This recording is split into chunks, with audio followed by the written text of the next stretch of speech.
करौली में मदन मोहन जी के मंदिर में झाड़ू का काम करते थे। उनका नाम था काले खां। क्या नाम था? काले खां। तो काले खां जो थे वो झाड़ू का काम करते थे मंदिर में। अपना घर चलाने के लिए उन्होंने ये कार्य स्वीकार किया। तो काले खां एक विजातीय व्यक्ति, हिंदू भी नहीं था, केवल अपने घर को चलाने के लिए झाड़ू का काम करता था मंदिर के पास। इसी बहाने उसको कभी कभी मदन मोहन जी दिख जाते थे।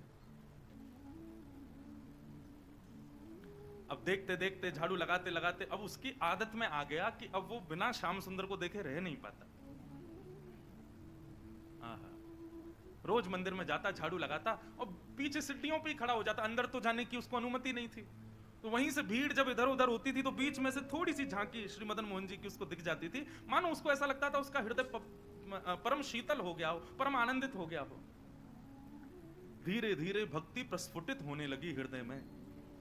अब तो ये स्थिति हो गई कि मंगला में पहुंच जाता और शयन करा के ही घर आता था वापस। और इससे परिणाम ये हुआ कि पत्नी जो थी काले खां की वो बड़ी बरसती थी। परिवार के लोग उसको काफिर बोलते थे। बोले बताओ, जन्मा हमारे कुल में, कभी खुदा को तो याद करता नहीं, वहां पत्थर पूजने चला जाता है, इस प्रकार की बातें बोलते। लेकिन उसको किसी से कोई फर्क नहीं पड़ता। वो तो और आनंदित हो गया जब उसकी पत्नी उसके बिल्कुल विपरीत होती चली गई तो वो तो और खुश हो गया। बोले बढ़िया है, जो बीच में दोपहर में भोजन करने घर जाता था अब उसका भी मन नहीं करता मेरा। क्यों? चिक चिक करेगी, लड़ेगी मुझसे, इससे बढ़िया मंदिर में पड़े रहो। तो काले खां को तो और अच्छा लगता। पत्नी बेचारी ऐसी विमुख हो गई कि अब तो वो पूरा दिन ही मंदिर में ही निकालता। लेकिन काले खां की व्यवहार धर्म में एक पीड़ा थी कि उनको कोई संतान नहीं थी। घर परिवार के लोग सब उसको बहुत डांटते थे। बोले अरे तू खुदा को भजा कर, वो तुझको संतान देंगे, वो तेरे को बेटा देंगे, तू किसको भजने चला जाता है? खुदा को पुकारता ही नहीं है, इसीलिए तो तेरे बालक नहीं हो रहा।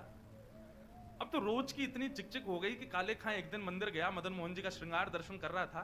दूर खड़े खड़े बोले हे मदन मोहन लाल जी, मुझे पुत्र की कामना नहीं है, मुझे संतान की कामना नहीं है, पर आपकी भक्ति करने में, आपसे प्रेम करने में बाधा बनती है मेरे परिवार के लोगों की बातें। और वो बातें तभी खत्म होंगी जब मेरे घर एक पुत्र हो जाए। हे नाथ, मुझे पुत्र की कामना नहीं, मेरी कामना तो ये कि सब चुप हो जाएं और मैं आपकी भक्ति करता रहूं। इसके लिए आप मुझे एक पुत्र दे दो। देखो कितने बढ़िया ढंग से ठाकुर जी से पुत्र मांगा। और कृपा ऐसी हुई कि कहां परिवार के लोगों ने जब ज्यादा बोलना प्रारंभ किया तभी खबर आई कि काले खां की पत्नी जो है वो गर्भवती। पहले तो आधे लोगों के मुंह बंद हो गए। काले खां भी सबको बोलते थे, बोले तुम लोग कहते हो खुदा को भजो तभी बालक होगा, दो मेरे मदन मोहन लाल जी ने भेज दी संतान, अब देखना होगी। फिर ये हुई कि अब बेटी हुई तो समझेंगे कि इसके ठाकुर जी ने दी, बेटा हुआ तो समझेंगे हमारे खुदा ने दिया। बोले ऐसा नहीं, ये तो हमारे ठाकुर जी कृपा करेंगे, उन्हीं की कृपा से ही हो रहा है। और काले खां के यहां पर एक पुत्र ने जन्म लिया। जन्म लेते ही महाराज काले खां बड़ा खुश, इसलिए नहीं कि पुत्र हुआ, इसलिए कि अब सबके मुंह बंद हो गए, अब मुझसे कोई कुछ नहीं कहेगा, अब मैं निरंतर मदन मोहन लाल जी का खूब दर्शन किया करूंगा। लेकिन हमारे ठाकुर जी सीधी सीधी जीवन जिए कोई, इससे ठाकुर जी को आनंद नहीं आता। हमें बिहारी जी बड़े चतुर हैं, खुद टेढ़े हैं तो इसलिए भक्तों का भी जीवन टेढ़ा मेढ़ा ही कर देते हैं। ये बात आप सबने अनुभव की होगी। जीवन में अगर 10-15 दिन बड़े खुशी खुशी निकल जाएं तो चिंता और बन जाती है, अब पता नहीं क्या होने वाला है, 10 दिन से कुछ हुआ नहीं है मेरे साथ, निश्चित कुछ तो होगा। अब काले खां का पुत्र 8 वर्ष का हो गया, सब आनंदित था। काले खां बड़ा प्रसन्न। अब तो जन्माष्टमी भी मनाता है, राधाष्टमी भी मनाता है, रामनवमी भी मनाता है। घर वालों को नहीं बताता, बस मंदिर में जाके सब उत्सव होते हैं उसमें आनंद करता है। 8 वर्ष का बालक काले खां का यमुना जी के तट पर, नदी के तट पर कहीं खेल रहा था अपने मित्रों के साथ, और एक सर्प ने उसको डस दिया।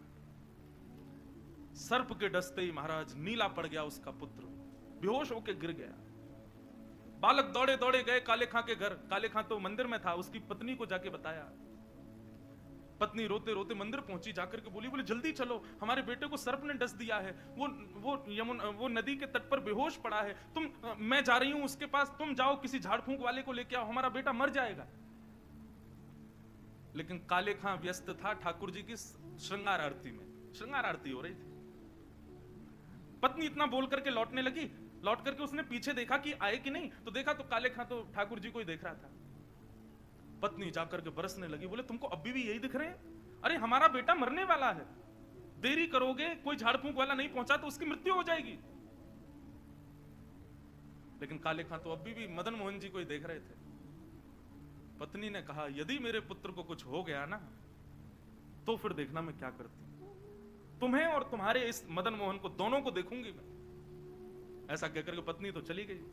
काले खां वहीं खड़े रहे, नेत्रों से अविरल अश्रुधार बहाने लगे। इसलिए नहीं कि पुत्र को सर्प ने डसा, इसलिए हे मदन मोहन लाल, क्यों आप चैन से नहीं बैठने देते मुझको, क्यों आप चैन से मुझे दर्शन नहीं करने देते। ये सब मुझे पता है आपकी लीलाएं हैं, और ये सब क्यों करते हो ये भी मुझे पता है, मुझे परखने के लिए कि मैं अपनी स्थिति से च्युत तो नहीं हो रहा कहीं। लेकिन मेरा पुत्र दिया आपने था तो बचाओगे भी आप ही। और पुनः कहूंगा, इसलिए नहीं कि मेरा पुत्र है, इसलिए कि मैं आपसे दूर ना हो जाऊं, बस मेरे पुत्र को बचाना। संध्या आरती के बाद जैसे ही कपाट बंद हुए, काले खां नदी के तट पर पहुंचा। भीड़ इकट्ठी थी। पत्नी को जैसी पता चला, काले खां बोले, आगे ओझा को नहीं लाए, झाड़ फूंक वाले को, बोले वो तो मैं भूल गया। इतना कहना हुआ कि महाराज परिवार के लोगों ने काफिर काफिर कहकर के काले खां को सुनाना प्रारंभ कर दिया। दौड़ करके गए, ओझा को लेकर के आए। जैसे ही ओझा ने आकर के उसकी नब्ज आदि देखी तो कहा, यह बालक तो जीवित नहीं है, इसकी तो मृत्यु हो चुकी है। सब रोने लगे। काले खां की पत्नी ने अपने पुत्र को गोद में उठाया और ले गई और मदन मोहन जी के द्वार पर जाकर के अपने पुत्र को रख दिया। बोले, बहुत कहते थे मदन मोहन लाल जी ने दिया, मदन मोहन लाल जी ने दिया, तो ये जीवित करके दिखाएं इसको अब। और यदि ये जीवित नहीं हुआ, खुद भी मर जाऊंगी, तुमको भी मार दूंगी और पूरे परिवार को नष्ट कर दूंगी इन्हीं की दहली पर। तब काले खां ने मदन मोहन लाल जी को निहारा और निहार करके कुछ शब्द काले खां ने लिखे और कहने लगा, मुसफक साफीक रफीक दिल दोस्त मेरे नजदीकी हकीकी ख्याल कीजिए। मेहरबान कदरदान आला तू जहान बीच, मुझसे गरीबों का गुनाह माफ कीजिए। काले बेकरार खड़ा तेरे दरबार पे, नंद के कुमार जरा गौर अब कीजिए। हिंदुओं के नाथ तो हमारा कुछ दावा नहीं, जगत के हो नाथ तो हमारी सुध लीजिए। हे मदन मोहन लाल, एक द्वार पर खड़ा है तुम्हारे, यदि तुम हिंदुओं के नाथ हो तो हम वापस चले जाएंगे, कोई कृपा मत करना। पर मैंने सुना है लोग आपको जगन्नाथ बुलाते हैं। जगत के हो नाथ, जगत के हो नाथ तो हमारी सुध लीजिए। बस ये बात कहनी हुई, नेत्रों से अविरल अश्रुधार बहने लगे काले खां के। और देखते ही देखते जैसे ही अश्रुधार का एक बिंदु नीचे पड़े हुए काला पड़ गया था पुत्र विष के कारण, जैसे एक बिंदु जाकर के उस पुत्र के मुखमंडल पर पड़ी, पड़ते ही उसका जो काला वर्ण हो चुका था वो श्वेत होने लगा। और धीरे धीरे पुत्र ने आंख खोलनी प्रारंभ करी, उठ करके बैठ गया, देखने लगा, जल पी करके बोला, अब्बा अम्मी, जो उसके माता पिता थे उनको उन्हीं शब्द में पुकारा। बोले कि वो कहां गया? बोले कौन? अरे अभी जो यहाँ खड़ा था, मेरे समान छोटा सा बालक था, मेरे जैसा ही सांवला उसका वर्ण था, मोर मुकुट पहनी थी, बहुत सुंदर उसकी मुस्कान, उसके ऐसे सुंदर नेत्र थे, वो मेरा सखा है, वो मेरे गले में गलवैया डाल करके खड़ा था, कहां गया वो? और ये भाव देखते ही वहां खड़े जितने लोग थे सबने मदन मोहन लाल जी को दंडवत प्रणाम किया। सब समझ गए, बोले किसने की है कृपा हमको पता है।